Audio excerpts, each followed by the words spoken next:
नमस्कार। दिन भर की हाइलाइट्स जानने के लिए सुनते रहिए सुजस आवाज राजस्थान। नमस्कार, सुजस आवाज पॉडकास्ट में दिन भर की खबरें लेकर हाजिर हैं सपना और मेधा। एक नजर आज की सुर्खियों पर। मुख्यमंत्री भजनलाल शर्मा का ब्यावर दौरा, आशापुरा माता धाम में सम्राट पृथ्वीराज चौहान जयंती कार्यक्रम और सामूहिक विवाह सम्मेलन में की शिरकत।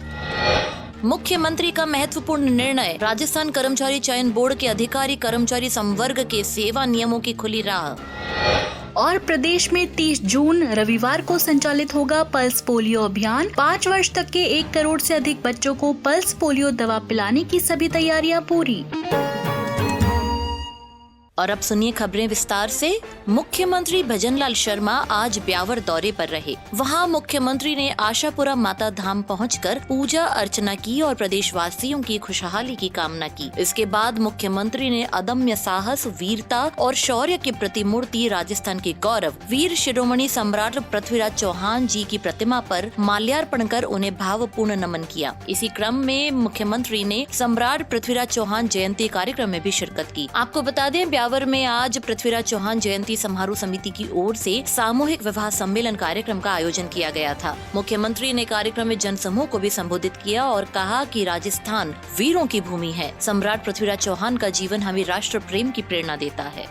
राजस्थान ये वीरों की भूमि है। इसके कड़ में शौर्य, वीरता और त्याग की गाथाएं रची हुई है। इनकी खूबियों की वजह से राजस्थान की विश्व भर में एक अलग पहचान है। राजस्थान के वीरों में सम्राट पृथ्वीराज चौहान का नाम स्वर्ण अक्षरों में लिखा हुआ है, जिनकी रगों में शौर्य और पराक्रम का रक्त दौड़ता था। मैं सम्राट पृथ्वीराज चौहान के जन्मोत्सव समारोह के अवसर पर उन्हें कोट कोट नमन करता हूँ। मुख्यमंत्री ने अपने संबोधन में राज्य सरकार की ऐतिहासिक उपलब्धियों और विभिन्न लोक कल्याणकारी योजनाओं के बारे में जन समूह को अवगत करवाया। इसी क्रम में मुख्यमंत्री ने कहा कि हमारी सरकार महिला सशक्तिकरण के लिए प्रतिबद्ध है और महिला विकास और उनके उत्थान के लिए नित नए कार्य कर रही है। इस अवसर पर श्री शर्मा ने महिलाओं के लिए अहम घोषणा भी की, जिससे उन्हें रोजगार के अवसर मिल सके और वे आत्मनिर्भर बन सके।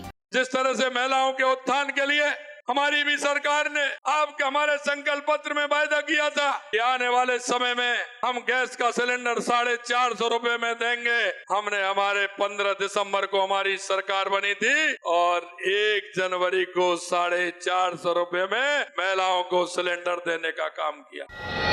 तृतीय श्रेणी में जो हमारी माता बहनें हैं, उनको 50% आरक्षण देने का काम हमारी सरकार ने किया। आज मैं यहाँ इसके लिए घोषणा करता हूँ कि राज्य वित्त आयोग के द्वारा यहाँ क्षेत्रीय विकास योजना जिला नवाचार के माध्यम से एक सेंटर खोलने की मैं यहाँ घोषणा करता हूँ। वो सेंटर उन महिलाओं को सशक्त करने के लिए, उनको ट्रेनिंग देने के लिए और स्किल डेवलपमेंट के माध्यम से वो यहाँ ब्यावर और उरपा क्षेत्र में हमारी महिला उत्थान के लिए काम करेगा। बढ़ते हैं आगे।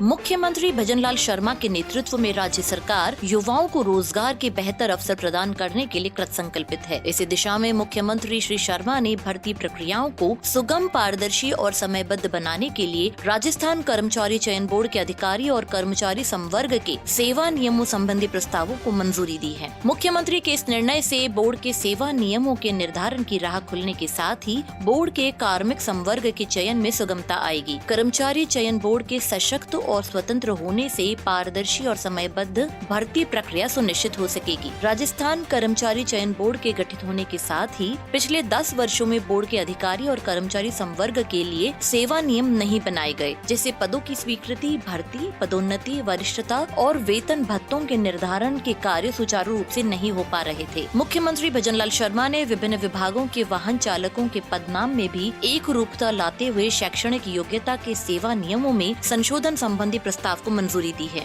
इस संबंध में वाहन चालक पद के लिए आवश्यक शैक्षणिक योग्यता 8वीं से अपग्रेड करते हुए सेकेंडरी या समकक्ष किए जाने का निर्णय लिया गया है। श्री शर्मा के इस निर्णय से भविष्य में वाहन चालकों की भर्ती के लिए राजस्थान कर्मचारी चयन बोर्ड द्वारा लिखित परीक्षा और ट्रेड टेस्ट का आयोजन किया जा सकेगा। इससे सुगम और पारदर्शी भर्ती प्रक्रिया के जरिए कुशल वाहन चालकों का चयन किया जा सकेगा।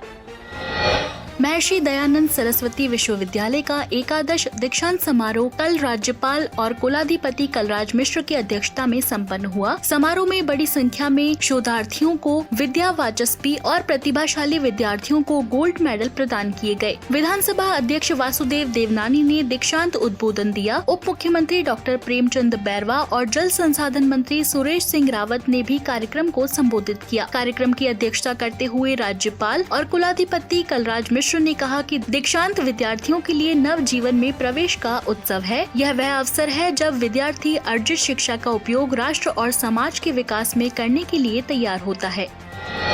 देश में आगामी 23 जून को आयोजित होने वाला राष्ट्रीय पल्स पोलियो अभियान अब 30 जून रविवार को संचालित किया जाएगा। इसके लिए चिकित्सा एवं स्वास्थ्य मंत्री गजेंद्र सिंह खिमसर एवं अतिरिक्त मुख्य सचिव शुभ्रा सिंह ने प्रदेश में 30 जून को पल्स पोलियो अभियान आयोजित करने के लिए अपनी स्वीकृति दे दी है। मिशन निदेशक NHM डॉक्टर जितेंद्र सोनी ने बताया कि प्रदेश में तेज गर्मी के मौसम और 23 जून को उच्च चिकित्सा शिक्षा में प्रवेश की PG नीट प्रवेश परीक्षा होने के कारण से यह जनहितकारी निर्णय लिया गया है। उन्होंने बताया कि संपूर्ण प्रदेश में 30 जून रविवार को जन्म से 5 वर्ष तक के 1 करोड़ से अधिक बच्चों को पल्स पोलियो प्रतिरक्षण दवा पिलाने की सभी तैयारियां पूरी कर ली गई हैं। वहीं प्रदेश में आगामी 21 जून को अंतर्राष्ट्रीय योग दिवस उल्लास और उत्साह के साथ मनाया जाएगा। जयपुर के सवाई मानसिंह स्टेडियम में राज्य स्तरीय आयोजन होगा। वहीं जिला मुख्यालयों, ब्लॉक मुख्यालयों एवं पंचायत समिति मुख्यालयों पर भी 21 जून को सुबह 7 से 8 बजे तक योगा अभ्यास किया जाएगा। राज्य स्तरीय समारोह के सफल आयोजन के लिए कलेक्टर सभागार में आयुर्वेद विभाग के निदेशक डॉक्टर आनंद कुमार शर्मा की अध्यक्षता में आयोजन समितियों की बैठक आयोजित हुई।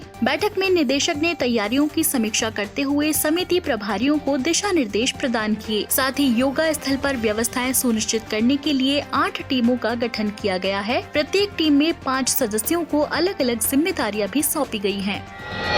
केंद्रीय वन एवं पर्यावरण मंत्री भूपेंद्र यादव कल अलवर और खैरतल तिजारा दौरे पर रहे। इस दौरान वन एवं पर्यावरण राज्य मंत्री स्वतंत्र प्रभार संजय शर्मा भी मौजूद रहे। इस दौरान केंद्रीय वन एवं पर्यावरण मंत्री श्री यादव ने पत्रकार वार्ता के दौरान कहा कि अलवर जिले की जनता की आकांक्षाओं पर एक सांसद के रूप में खरा उतरने का पूरा प्रयास करूंगा। उन्होंने कहा कि केंद्र सरकार की योजनाओं, नीतियों और कार्यक्रमों को धरातल पर लागू कर अलवर जिले का चहुमुखी विकास करना उनकी पहली प्राथमिकता रहेगी। श्री यादव ने कहा कि प्रधानमंत्री नरेंद्र मोदी ने विश्व पर्यावरण दिवस 5 जून को पर्यावरण संरक्षण के लिए एक पेड़ माँ के नाम अभियान संचालित किया है, जिसके तहत प्रत्येक व्यक्ति को एक पेड़ अपनी माँ की सेवा मानकर लगाने और उसका संरक्षण करने का संदेश दिया है। उन्होंने आमजन से आह्वान किया कि जिले के प्रत्येक व्यक्ति न केवल माँ के नाम का पेड़ लगाएं, बल्कि उसकी सार संभाल भी करें। वहीं पर्यावरण मंत्री भूपेंद्र यादव ने सरिस्का अभ्यारण्य में बाघों के बढ़ते कुनबे पर खुशी जाहिर करते हुए कहा कि अलवर जिले में केंद्रीय वन एवं पर्यावरण मंत्री और राज्य में भी वन एवं पर्यावरण मंत्री पद की जिम्मेदारी सौंपी गई है, जिसका लाभ उठाते हुए सरिस्का को राष्ट्रीय और अंतर्राष्ट्रीय स्तर पर इको टूरिज्म स्थल बनाने की दिशा में कार्य किया जाएगा। उन्होंने कहा कि जिले में कुल 6 करोड़ 30 लाख लीटर पानी सप्लाई की क्षमता है और अभी 3 करोड़ लीटर पानी सप्लाई की जा रही है। शहर में 340 नलकूपों में से 140 नलकूपों से पेयजल सप्लाई की जा रही है। अलवर शहर में 59 पेयजल जोन में बांटकर जोन वाइज पेयजल सप्लाई हो रही है। उन्होंने कहा कि अधिकारियों को पेयजल समाधान के लिए भूगर्भ के पानी स्थिति का आकलन करने और सुचारू पेयजल सप्लाई का अध्ययन करने के भी निर्देश दिए गए हैं। शासन सचिव स्कूल शिक्षा कृष्ण कुणाल ने कहा कि शिक्षा एक महत्वपूर्ण सेवा है और शिक्षक का समाज में सम्मानजनक स्थान है। श्री कुणाल कल इंदिरा गांधी पंचायती राज संस्थान में आयोजित स्कूल शिक्षा विभाग की राज्य स्तरीय समीक्षा बैठक को संबोधित कर रहे थे। शासन सचिव ने कहा कि विभागीय अधिकारी संवेदनशील रहकर काम करें। उन्होंने कहा कि समन्वय कर ड्रॉप आउट छात्रों को पुनः शिक्षा से जोड़ने और प्रवेशोत्सव में कोई भी बालक विद्यालय में नामांकन से वंचित न रहे। कम परीक्षा परिणाम वाले जिलों के अध्ययन में सुधार पर विशेष ध्यान देने, पुस्तकालयों का उपयोग सुनिश्चित करने, निर्धारित टाइम टेबल के अनुसार समय पर पाठ्यक्रम पूरा करने के लिए भी उन्होंने विशेष जोर दिया। साथ ही उन्होंने दक्षता आधारित शिक्षा पर फोकस करने, स्मार्ट क्लास का अधिकतम उपयोग करने, छात्रवृत्ति और निःशुल्क पाठ्य पुस्तकों का समय पर वितरण सुनिश्चित करने सहित साइकिल वितरण का काम सत्र के प्रारंभ में ही करने, मानसून के दौरान अधिक से अधिक वृक्षारोपण किए जाने और 29 जून को आयोजित होने वाले मुख्यमंत्री रोजगार मेले के लिए सूचना भिजवाने के भी निर्देश दिए। किए। इस दौरान राज्य परियोजना निदेशक अविचल चतुर्वेदी ने समग्र शिक्षा अभियान के अंतर्गत संचालित कार्यक्रम की मॉनिटरिंग करने, आंगनबाड़ी और बाल वाटिका के संचालन की निगरानी, मेंटोर टीचर के नियमित उपस्थिति और प्रभावी पर्यवेक्षण सहित कई निर्देश दिए। इसी के साथ आज का ये बुलेटिन यहीं समाप्त होता है। फिर होगी आपसे मुलाकात, तब तक के लिए नमस्कार।